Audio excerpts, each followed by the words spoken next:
Hey guys, Mixed Media Girl here. In this video, I am doing an adorable resin sea turtle trinket tray.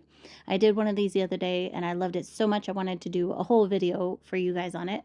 So I'm using Mixed Media Girl artist resin. This mold is about 8 inches long and it takes around, I believe, 4 to 5 ounces of resin.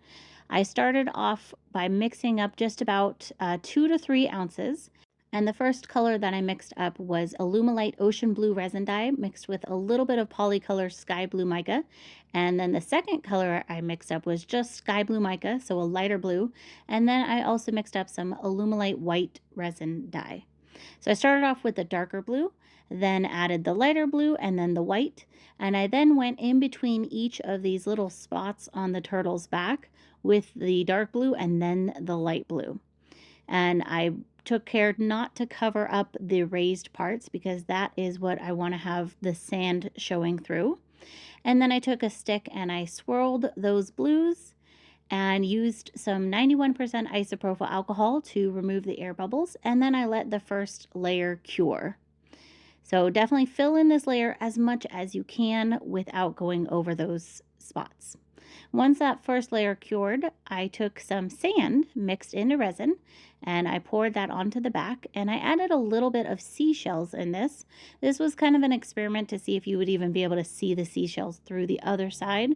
Honestly, I didn't think it would really work because the sand is heavier, so it's going to sink below the seashells, but I thought I would try it anyways.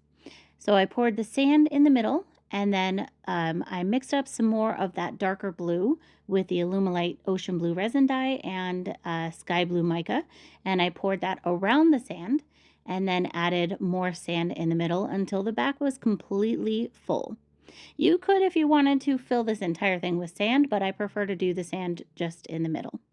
I let that cure and then demolded it, and in the middle, you can kind of see it's got different levels here where you can see just the sand through the part that was raised is now sunk in. And you can see you can't really see the seashells in there. You can see them a little bit. But anyways, I took some clear resin. I mixed up maybe 1.5 ounces or so for this step. I poured the clear in there and then some Illumilite white resin dye mixed with the resin, of course. And then I took my heat gun and I blew that white out. I decided it wasn't quite enough, so I did this twice. I added a little more white and then blew it out again with a heat gun. And then this is a fun trick. Take some 91% isopropyl alcohol, spritz it up into the air, and it will break up that resin dye and give it this really pretty foamy look. So here's how it looks complete. And I think it's just gorgeous. I hope you guys enjoyed this project. Thank you so much for watching, and I'll see you all next time.